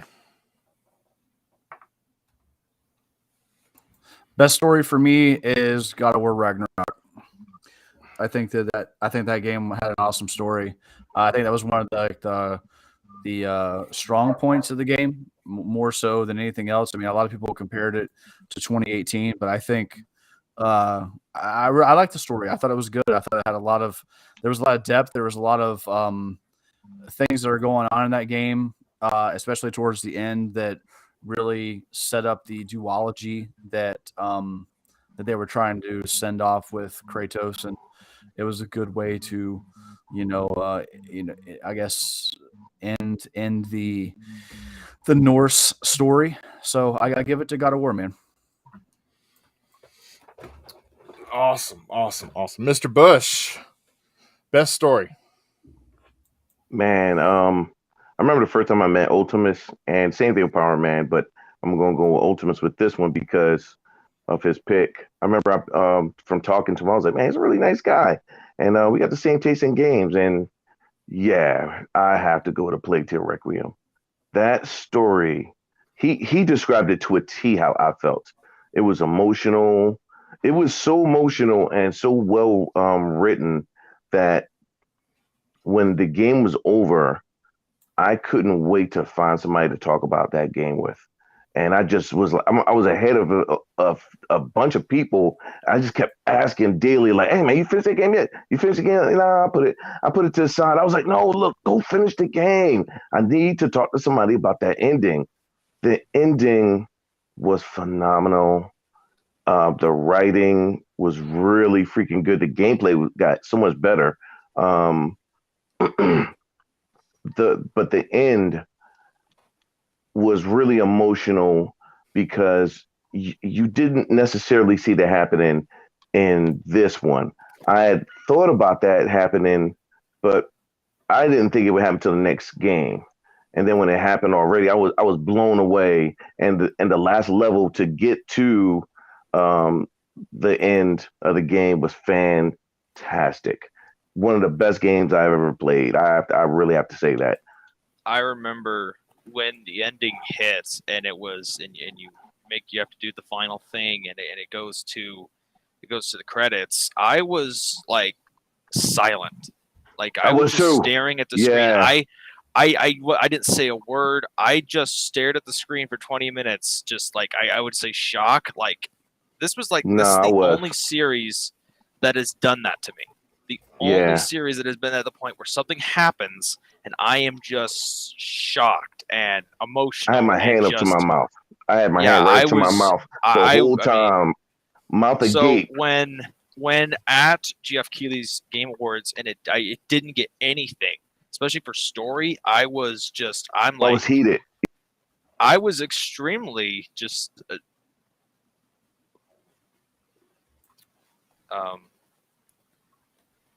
We lost Mr. Bush again. You Dun, dun, dun. guys always lost right in the middle of a great conversation too. Lost in the bush. Oh gosh. Well, we got Mr. Bush's best story, and Yeah, we would have he's gone gone- on probably for another hour. Bob kicked me out just because of that. I didn't kick anybody. Hey, when the screen went and I was on the other side, it said "kicked by KY Bobby," and I was like, "What?" Oh no! It literally said KY Bobby, not KY Bob. The- It said KY Oh, Bobby. see, so it was a hacker. Yeah, no, it was you. Oh. Listen. And the hacker brought Restream the was echo telling on back you. with you too. Oh no, it didn't. Did it? Yes, it did. Oh man! All right, hold on. Go ahead, man. Let me fix this. All right. The next topic is surprise game of the year. How about now? Ain't echo. I have to give Echo, the surprise echo. of 20 echo. It's gone. Okay. No, it's not. Nope. Just stop. So I have to give the surprise game of 2022 to none other than High on Life. That game, Facts. I mean, come on, it broke Xbox Live records. That, yeah, it was amazing. I mean, if you were or if you weren't a Rick and Morty, there's a small handful of people that didn't quite get it or thought it was a little too raw at times, but it was still the biggest surprise of 2022. And Noof Nukem, your biggest surprise game of the year. Well, I wish I could say that it was High on Life, but I don't have that game yet. Obviously, I'm holding out for a physical release. I hope it gets one, and if not, I'll just have to pick it up on sale when it goes on sale. So I'm going to have to give it to a game I have played, a game that's sort of been on my radar for a long time, but I only played it this year, and they did finally finish it this year, bringing out sort of the definitive edition, or, because it was in beta for so long, and I am referring to Obsidian's Grounded. Great little game, fun to play in co-op, lots to do, very ingenious design. Basically it's like Honey, I Shrunk the Kids in a game type format. It's got a lot of charm, and I've seen a lot of the big YouTubers play it and say they enjoyed it, and I had a lot of fun with it too. I was not expecting it to be a surprise, so that's why it is my biggest surprise of the year. It was pleasantly good. Yeah, see, that's another one I forgot about, Mr. Bush, because it did get its final release finally in 2022. It didn't surprise me because I played. Yeah, because I played the whatchamacallit, the early access. So that's why it didn't surprise me. The game is fantastic. Wow, it is fantastic. That was the last game I played with Assassin Lupa. Yeah, which I have something to say on that. Apparently, Assassin Lupa is still with us, and Dealer Gaming, big shout out to him. Got to talk to her husband, and she is still working through her struggles. So she's in our thoughts and prayers. Absolutely. That's really good. That's good to hear, man. Yes, that's great to hear. To know her is a lover. Oh yeah. I want her to get better. She gotta get back on, not only on this podcast, but she gotta play some games. So, yeah, bro, there's a new Assassin's Creed come out. I know she's hyped for that. Oh man, I hope. Yeah. My prayers. Always. She was on that Assassin's Creed, boy. I forgot about that. Ultimus Gaming. What was your surprise of 2022? My surprise would be the same as yours. High on Life I knew it was going to be, a fun game, but I did not know it was going to be not only as funny as it was, but as popular as it became. Like, that game was like everywhere, and no time at all. And when I played it, I was laughing already 5 minutes in because it's Same. funny. It is Same. hilarious. And then I'm a huge Rick and Morty fan. So mix that in with those with those voices and all that. Oh, I was hooked, and I haven't finished it yet, but I'm still hooked, and it's so fun. Yeah, it doesn't feel raw, yes, but it's still fun. You remember in the beginning of the game where you killed the little boy because he's just aggravating you, and then you go. Did anyone not? Did anyone just walk around him? Oh, No, I didn't. No. I put him down. I was one person that didn't. Okay, and I was like, wow. All right. I was like, why did you? No, I did. That's why I was curious. And then when you talk to his mom, Talk to whole his conversation She had just me admits rolling. Oh Yes. yeah, it was too funny how she It was just real freaking funny. Oh. So almost nonchalant about it. So, and then when you get to the first boss, I told him one of these days. yeah. That I have to admit, I'm with you with that. That game had me laughing really early into it, and for all the way through the game. really funny, good game. Yep. Power Man 4K. What was your surprise with 2022? High on Life, 100%. That game nails every shtick of comedy. Like I'm the type of person, I don't really like some things people might find funny. I don't necessarily find funny. I have like a specific type of humor that really makes me laugh and like gives me like that level of comedy that I need. And whatever it is, however you want to like classify it, but like that Rick and Morty level of humor, solar opposites, stuff like that, dude. I love that. And it was sci-fi. And I really love the fact that like it was super creative with like the guns being the aliens and talking to you. And Knifey is probably like my favorite character of like all time. Like that, like Knifey is, he is the funniest. Character. He is the funniest dude, bro. Oh my god. Yeah, High on Life, easy one, easy. And Thimber just reminded me that kid was 30. I forgot about that. Uh-oh.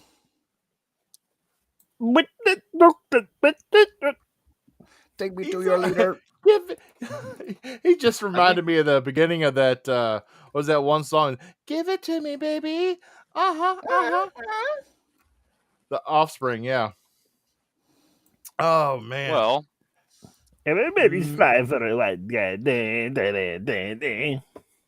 Well, we just Mr. saw Bush, your surprise in 2022. I'm not going to say who keeps kicking me. So. Yeah, I'm not going to say who keeps kicking me, but we all know. My surprise game of the year was a Plague Tale Requiem. I didn't think it was going to be that good. I'm sorry. I really just didn't think it was going to be that good. And it was, listen, the first one was great, though. It's not like the first one wasn't good, but I just didn't think it would live up to it as much as the first one. I just was hoping it would at least be on par with the first one. Not only did it live up to it, it like demolished it. Yes, it way exceeded it. Yes, like that 100%. Studio, I think, went from what was a AA, like a AA style game to a AAA story. Like yeah, it had some frame issues, but like. That was on that was at least your worries from some of those big developers. Right. All right. Just want to give a quick shout out to Charlotte McBurney, who played Amicia. Amazing performance. Absolutely. Yeah, absolutely. Microsoft needs to put a ring on that studio. You know what I mean? Facts. Agreed. And one last thing I want to throw in there. Amicia mom is fine. I don't care what any of y'all say. She was fine. You heard it here first. That's right. All right. That's right. Mr. Bush throwing out a hell yeah to all them cougars out there. All right. Next topic. Best music. And I play guitar. I was in a metal band. I've got to give it to Metal Hellsinger. Oh, I have to give it to Metal Hellsinger. Get out of my head, music. Bob. Get the fuck out of my head. Noof Nukem, best music. Best music for me is going to go to Horizon Forbidden West. I just love the soundtrack of that game. Lots of great tunes throughout. Just ambient music and music for the action scene. I just love the music of. I mean, like I can sit there. It's one of those games. It's kind of like Halo. When the theme song comes on, you know it immediately, and you sit there and you hum along, and it's just fantastic score. All right, Ultimus. Best music. That is going to have to go to God of War Ragnarok. That soundtrack was beautiful. It was really good. And then when they did the performance at the game, like Geoff Keighley's Game Awards, I was blown away by how great they did it, like an on-stage performance. Although, yes, I will admit a lot of the songs were taken from the 2018 game. Still an amazing soundtrack. Yeah, that Blood on the Snow was like the best. I think. Perfect performance. And that anything Norse or Viking is always like gets me because I listen to stuff like Heilung and Skald and like a lot of like folk Viking, Norse music. So like I love that stuff, dude. So I totally get that. Yeah, that hits you in just like a specific way. It was great. Power Man 4K, best music. Dude, I'm a metalhead, man. Like, that's easy. Like, it's Metal Hellsinger. Easy, man. Like, you're getting to slay like Doomslayer with like different kinds of heavy metal music. I mean, that got me on Doom 2016. Like, that soundtrack was crazy. So yeah, I gotta give it to him, man. Yeah. Metal Hellsinger. Shout out to them. Yep, totally. And he got disconnected, and he's back for his pick. I can't, Mr. Bush, back just in time. You're always back just in time. Best music, sir. I have to say, it was Horizon Forbidden West. When New said that, I was like, wow.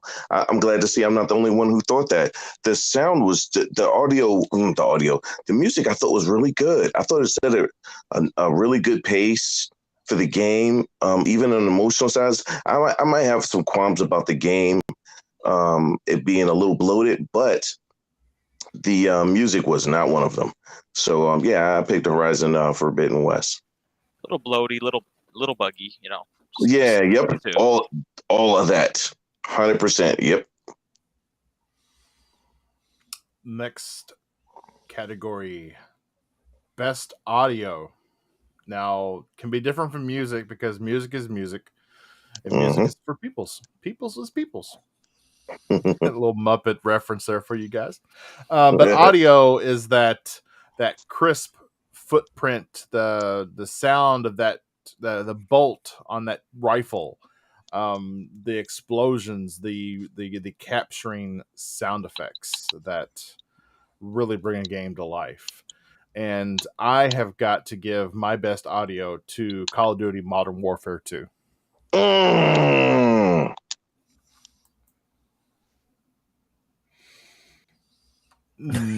arguments there, huh? Yeah. Vic? Yep. Noof Nukem, best audio, sir. Well, I'm going to have to give the best audio pick to the same one that's got my best soundtrack pick, and that would be Horizon Forbidden West. Just, just had great audio overall. Like I said, from the ambient sounds to, the roar of some of these dinosaurs, it just had a lot of variety throughout it from start to finish. The sounds when you're underwater and the echoes and just, it's just a great game. I mean, overall, it's very, very solid. And sometimes the music often goes with the sound hand in hand. So, it sounds really good in 3D audio with the Pulse headset. And just like I said, it was well done. No arguments there. Ultimus Gaming, best audio. It's going to have to go to Modern Warfare 2. So with some of the missions where you have to be sneaky and silent, like especially when you have headphones on, like listening for the different footsteps and just like and then the detail on the gunshots and all that, it was phenomenal. And I think they had some of the best. So it has to go for Modern Warfare 2. Power Man 4K, best audio. Yeah, I'll go. I think I'll go Modern Warfare. I think that they nailed the audio design, and I think that they actually won a few awards for audio design. I think that they did a really good job simulating, like they always do every year. But it seemed like Modern Warfare 2, they really dialed in, um, you know, being able to differentiate, weapons and how weapons sound, and being able to identify, where spatial design and audio footsteps and things. So yeah, I give it to Modern Warfare. All right, Mr. Bush. It sounds like it's going to be a clean sweep here because I said the same thing. I thought the audio inside Modern Warfare was just fantastic. And so that was easily my pick also. You could hear the footsteps. Listen, having the headset on, even though Xbox headsets I say are pretty good, but for $100 headset, that game, when you hear the sounds, you can hear the footsteps, you can hear that somebody threw a grenade, you can hear just about everything. I can actually tell from time to time which gun is someone shooting, and especially somebody from your own team. And I'm like, oh, you using a Fennec? Either, oh yeah, you know it. It's just excellently done. I have to agree with that with Modern Warfare 2. All right. Well, let's see. What is next on the list? Oh, for all of you out there who love all of that eye candy, we are going to talk about the best looking graphics. And I have got to give the best looking graphics to Mr. Bush has left us again. He must have the squirts. He's got to keep running away from the PC. Bob keeps kicking me, and I just keep coming back. I'm not kicking anybody. I just keep coming back. You're not gonna get rid of me that easy, Bobby. Everybody dropping like flies here. Yeah, I don't know what the problem is on my end. Killing me. Best looking graphics. I'm torn on this one. I really am. But I've got to give it to God of War Ragnarok. Well, yeah. No arguing with that. I've got to give it to God. I've got to give it to God of War. A game is beautiful. They outdid themselves on this one. That's one thing you could say that it had a lot to do with God of War 2018, but you could definitely tell that this game brings out the PS5. And God of War Ragnarok. It definitely looks better than 2018 on the PlayStation platform. Anyways, still superior on PC, but that's a slow burn, sir. Noof Nukem, best looking graphics. Okay, you guys might be surprised by my pick, but I give the best looking graphics to a game that nearly transcends graphics themselves, a game that exemplifies why we paid so much money for these next gen consoles and looks absolutely fantastic. As a matter of fact, that sometimes it looks damn right photorealistic, and I am talking about Call of Duty Modern Warfare 2, because that shit is lit. That is the best looking Call of Duty game I have ever seen, hands down. The guns look amazing, the people's faces, like the campaign just rocked. How can you not think those graphics are face melting? Now, soon to be owned by Xbox.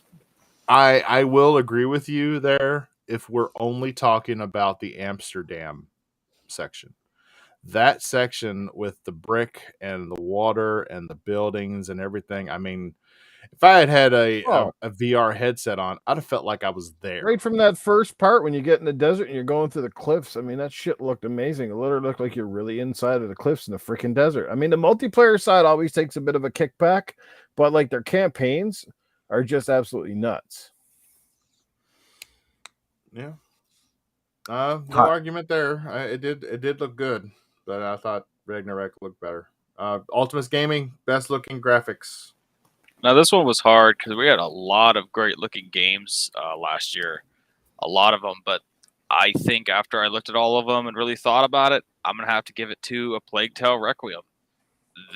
Just the amount of detail and attention that was there was massive. And for a studio like that, it was so impressive. So it's got to be A Plague Tale for me. All right. Plague Tale Requiem from Ultimus. Power Man 4K. Best looking graphics.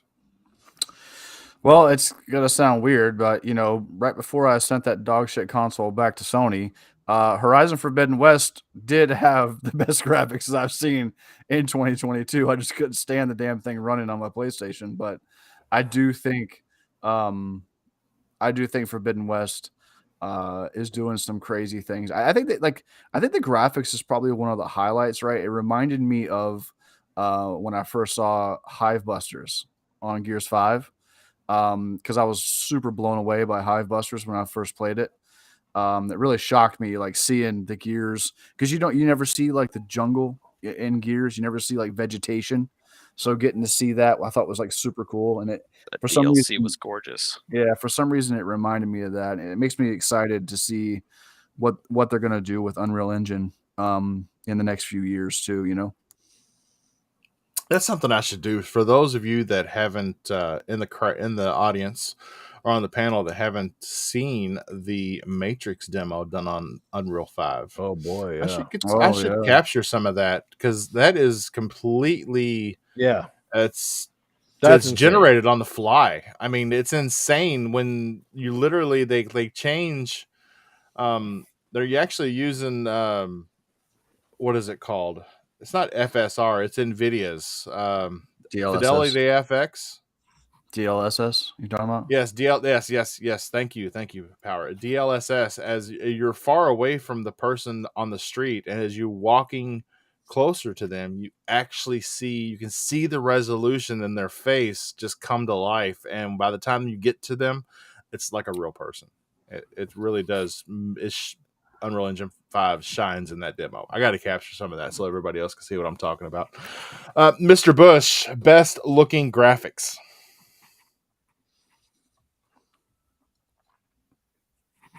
Are you muted, Mr. Bush? Hello, Mr. Bushito. Mr. Bushito. Did your computer explode? Oh yeah, I muted myself. Sorry about that. The game I thought was one of the best looking games. I'm going off the beaten path here, but Callisto Protocol. I thought Callisto Protocol was a gorgeous game last year. Damn, I forgot about that shit. Yeah, that was a good one. Yeah. I just thought it was really a pretty game. I would argue say anything about anybody else either. Yeah. Yeah, everybody else had good choices too. And as you guys were going through yours, I was like, man, this is still good, but I'm going to still stick to my guns with Callisto Protocol.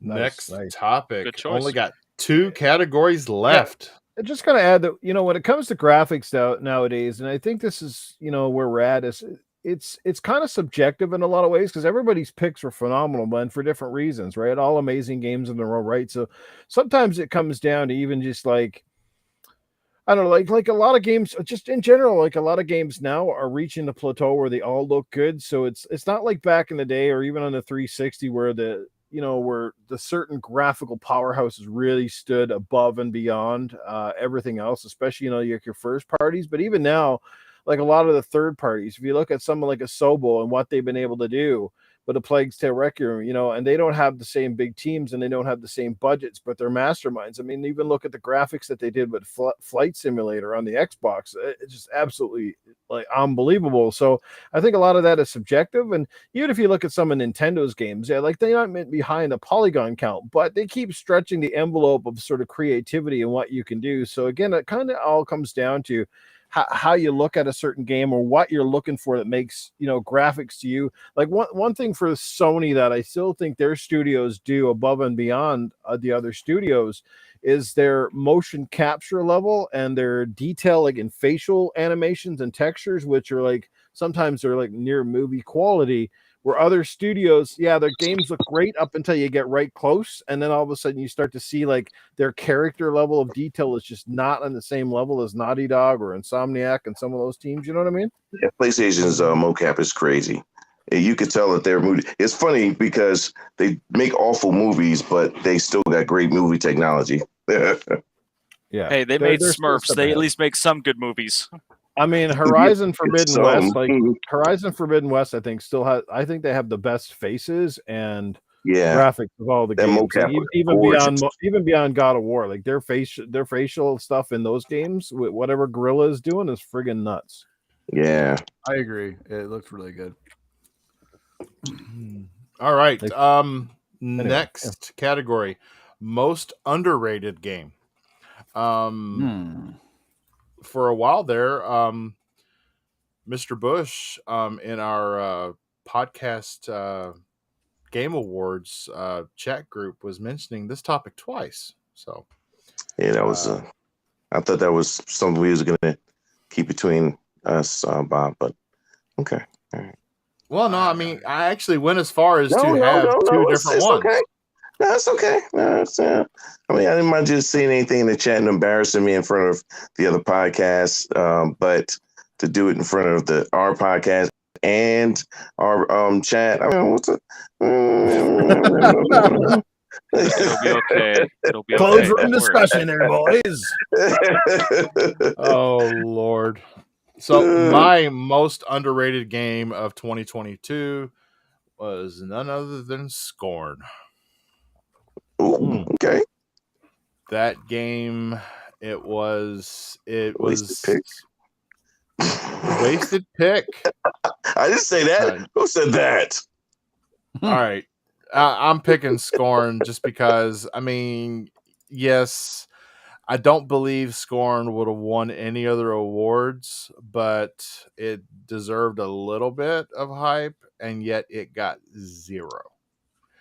When we first seen it, it was raising all kinds of buzz. What is this going to be? This like that looks game, so though. strange, and then when it came out, it was just like, it as soon as it released, it died. Like nobody talked about it. Right. And when they did talk about it, it was very far and few between. So most underrated game, maybe not good enough to win any other topic, but definitely underrated. Noof Nukem, best underrated game of 2022.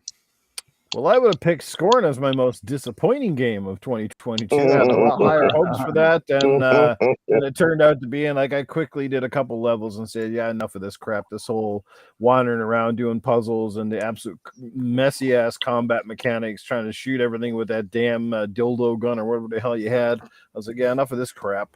But anyway, it looked freaking amazing and great stylized. Again, when you're talking about graphics, like that game was well up there, and it had these like, you haven't seen a whole lot of games like it. But yes, but we were expecting definitely more from it than we got. I'm gonna admit it.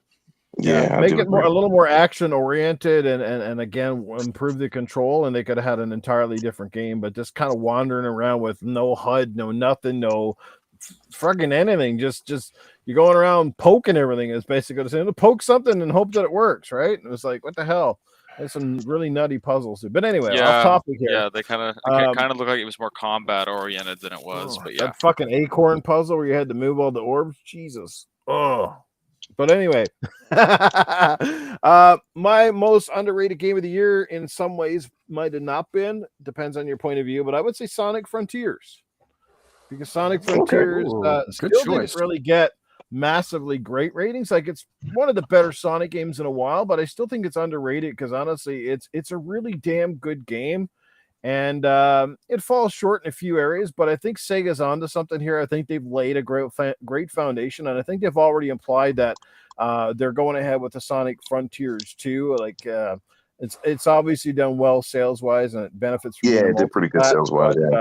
But it's finally good. Like, it plays really good. It feels like Sonic, and that's what you want, right? And they kind of do a little bit of that 2D sort of stuff, and then they move it to 3D, and then it's just a little weird in some ways. It's not perfect game by any means, but again, now they can kind of, like I said, I like the fact that they have a foundation now. They can build on that, and perhaps Sonic Frontiers 2 will be a little closer to the game that we think it can live up to be. So I'm going to give it the Sonic Frontiers.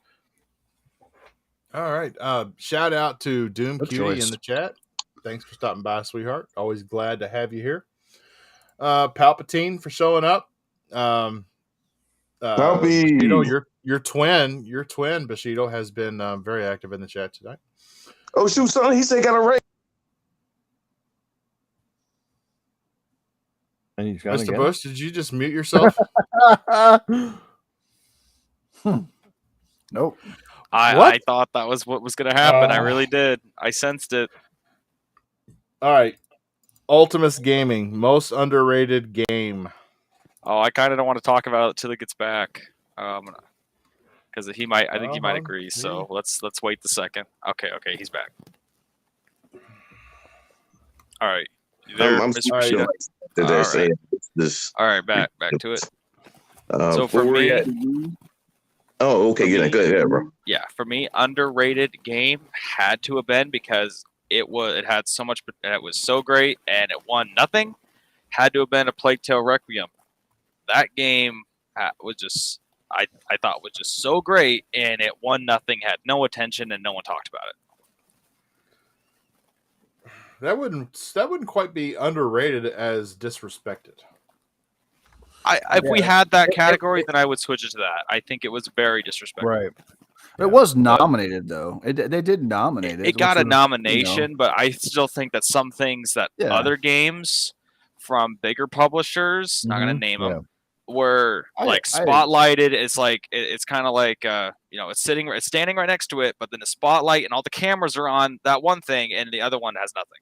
So I think that was the whole thing. It was definitely, I feel, very underrated. So that's just my opinion. I agree. All right. Power Man 4K, most underrated. Most underrated game for me was Track to Yumi. I thought that game was super cool. I love the old school samurai vibes of that game, and I'm just a sucker for a good side scroller. So Track to Yumi for me, dude. And Mr. Bush is gone again. Man, he's been in and out of this podcast so much. I tell you, if that was his old lady, she'd be pregnant by now.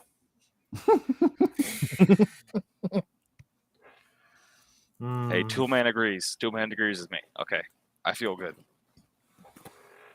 No, you got a great point. It definitely got passed over simply because it went up against Ragnarok and I think that's part of the problem too. When you got these games and you're basically like, it doesn't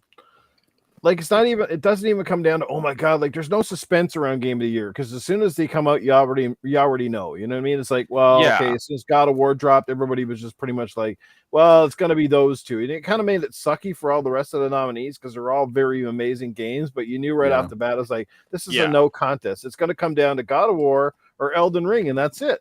Right? The other ones, and that's how I felt going into it. Fuck, it sucks. I feel like, the reviewers and the critics and all that kind of just look at the big ones and just don't look at the smaller ones. They kind of just turn their back on it. They don't give it even a fair chance. They literally just choose God of War Ragnarok comes out, like they don't look at other games. They're just like, that's it, done. I'm not gonna think about anything else. Or same thing. All right, fellas. At least that's how I feel. We don't know how long Mr. Bush is going to be here before he gets cut again. Whoa. You make it like I'm about to die or something. Yeah, no, we don't know. I want to at least go on to the next topic. Like, I don't know when the Lord's going to call his name. Don't worry. I got my watch timing, Bushido, so don't worry. I'm not going to see the next moment. Well, my game was, since I didn't say mine was High on Life. Boom. High on Life was underrated? Yeah, because I didn't think that it was going to be as big as it was. It was one of those games where everybody wanted to play it, but remember, it got bad reviews too. And, that was my reason. That's my opinion. That's not a bad point. The reviews were low, but on a game like Crude like that, how are you not? And it's in Crude games like that, if the reviews are low, it's good. Let's just be honest. Oh yeah, it's absolutely. Like if they give Transformers a bad review, we know it's good. Let's just be, I said the same thing. Yeah. Yeah, it's just like a lot of that stuff. Some of those guys, I always joke around and say that some of those guys are mad that they're doing games and they really want to do Broadway and they critique everything like that because they want to show that they can still do those real media events and things like that. And yeah, man, the game was really good. It was really funny, and I had to slide that one in that side of that spot. I was not going to leave that game out. All right. Before we get into our last category, save the best for last, probably the easiest for last, to be honest. Shout out to Duvy or Duvai. Sorry if I said that wrong either way. Doobie? Doobie. Doobie. Shout out to Risk It for the Biscuit, who has just joined us. Always glad to have you here, brother. Did somebody turn on all FSR? Of our other... Is that why he's here? Yes. Yes. Somebody turned FSR on? Hey, I did sneak out to the bathroom and I did summon him. So sometimes it's okay. on without my knowledge. All right, drum roll, please. No, let's not do one of those crazy recaps of National Lampoon's Christmas Vacation. I don't want drum rolls. A game of the year. And this is going to... I've got to give game of the year to A Plague's Tale Requiem. I have to. Ooh. Yes, I have to give it to A Plague's Tale Requiem because I was hooked on Elden Ring for a long while, but I didn't finish it. In the end, it's still a Souls game. Yes, it was captivating, and it was what everybody was talking about. But I was emotionally invested in A Plague's Tale, and like everybody else on the panel has mentioned, it was literally like you just went from one cutscene in the first one to a cutscene in the next one, and it was the same game. It was the same story. It still captured your heart, and to me, that was the game of the year. I mean, it had the sound was good, the graphics were great, the story was amazing. It was the most well-rounded game, I believe, of 2022, and my nominee for Game of the Year is for A Plague Tale Requiem. Nice pick. Noof Nukem. I don't feel like you can go wrong with that pick. Yeah, well said. Well done. It's a nice game. Noof Nukem's Game of the Year nomination.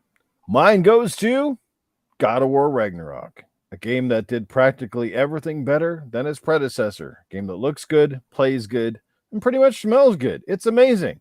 It's just a great adventure.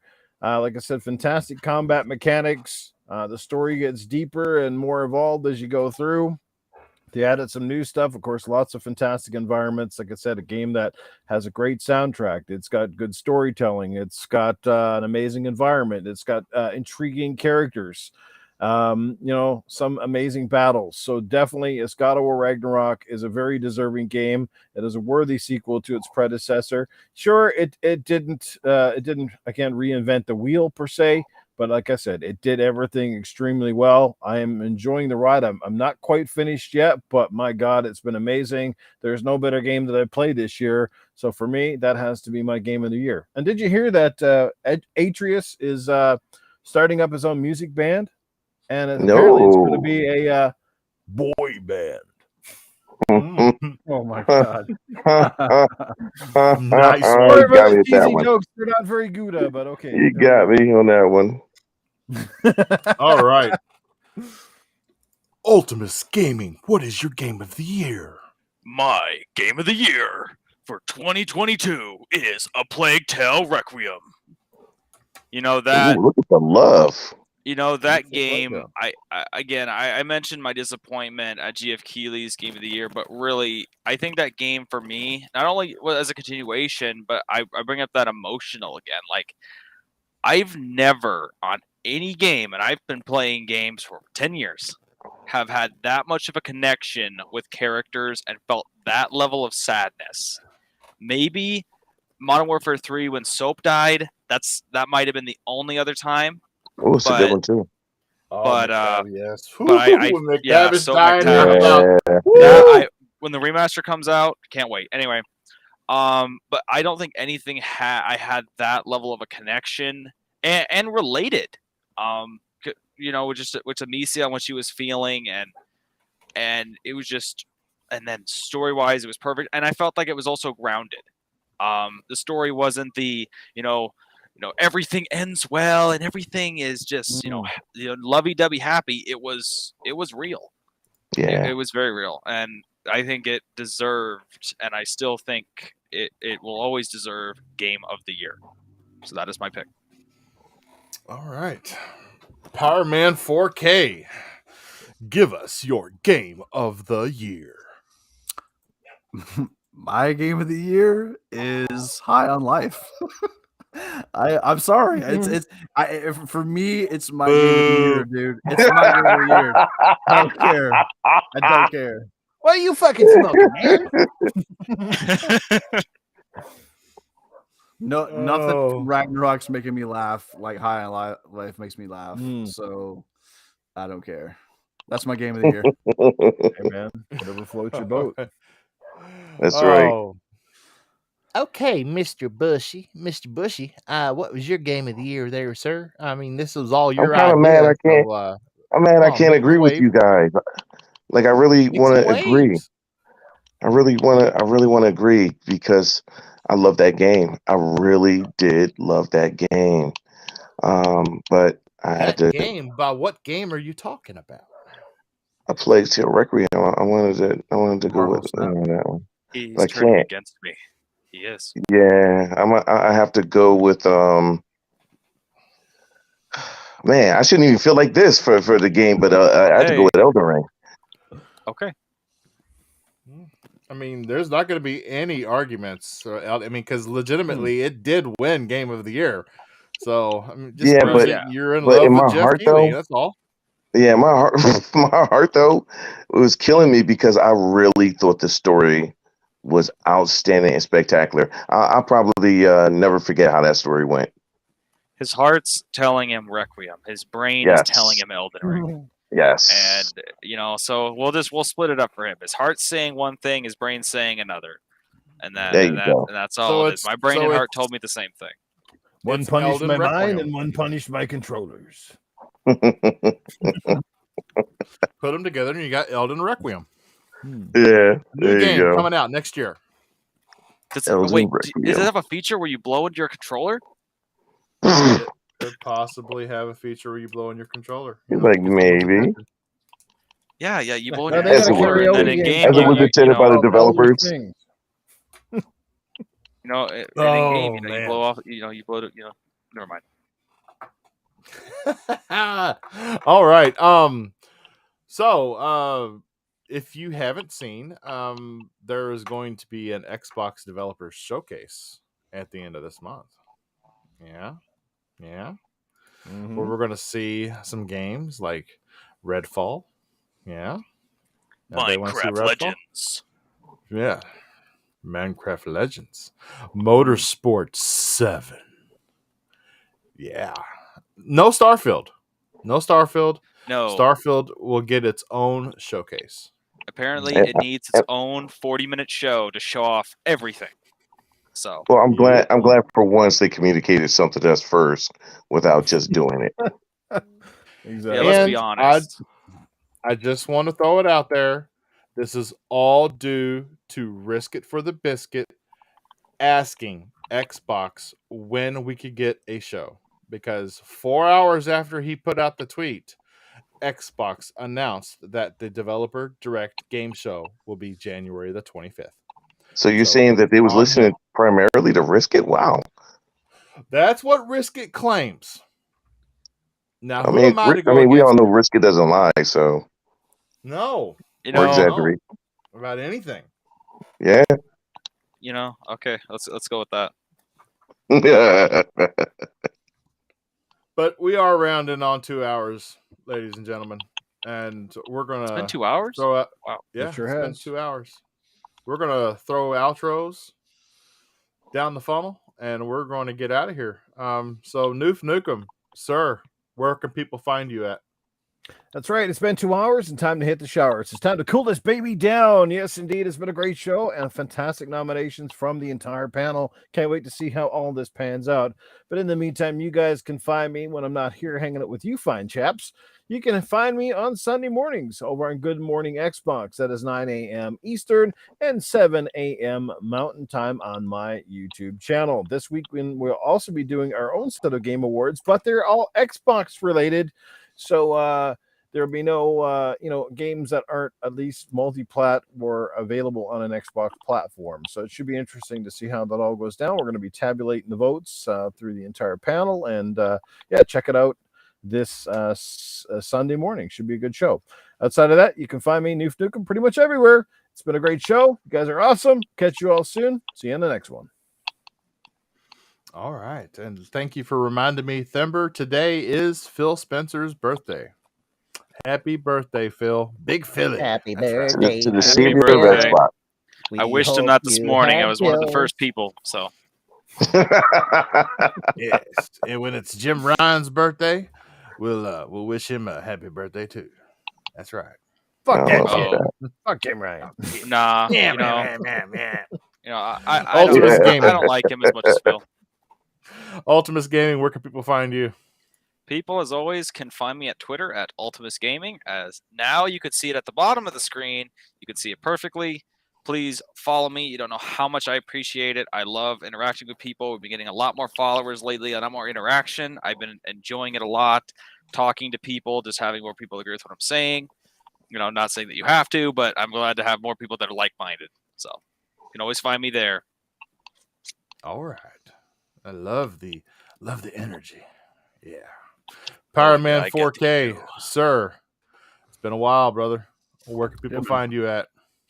You guys can find me on Twitter, man, at PowerMan4K, and on Xbox. It was really good getting caught back up with you guys, man. I missed it, so good times. Thank you. Take you back, man. Well, it's an open invitation. You're still in our group chat, and the link will always be there, and we've always got room. Thank you, sir. Yep. Mr. Bushido, where can people find you? Well, you can find me here on the KY Bobby Show, or you can also find me on the Spooky Sprocket Show, which is called the Backlog Bastards, every Wednesday at 8 o'clock. And on Twitter, Xbox, and PlayStation, the same thing, Mr. Bushido, N7. That's where you'll find me. All right.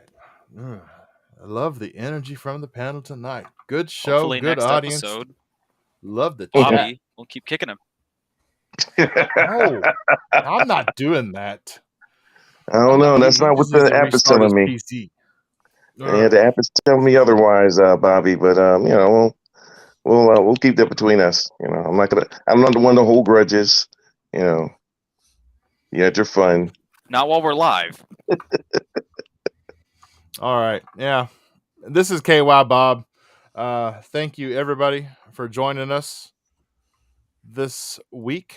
And you can catch me on Xbox, PlayStation, and Twitter, KY Bob, with the non-biased symbol, because on this channel, it is the games that matter and not the platform that you enjoy them on.